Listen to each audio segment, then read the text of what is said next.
Hey friends, it's Jenny and I'm standing here on the second floor deck of this house that's under construction in Hawthorne Woods, and the roof isn't on yet, but we're going to talk about the exterior walls and how they are framed. We build with 2x6 lumber. We have been building with 2x6 lumber for about 20 years, give or take. Now you might be familiar with 2x4 framing, and if you live in an older home, you likely have 2x4 framing. The reason that things switched about 20 years ago from 2x4 framing to 2x6 framing is due to the energy codes that we have to meet, which is how much insulation we need to put on the perimeter of our home.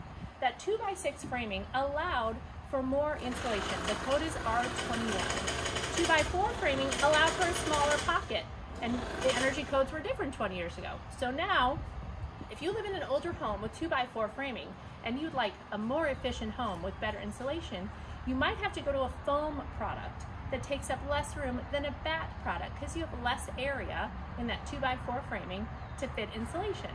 Here's another little catch. A 2x4 isn't actually a 2x4, and a 2x6 isn't actually 2x6. They're 1.5 by 3.5 or 1.5 by 5.5. That came in, that sizing became standardized in 1964. So if you live in an older home, 2x4 framing, you can't fit as much insulation in that pocket. The codes were different when they built houses more than 20 years ago. Today, 2x6 framing allows for more insulation, a tighter home.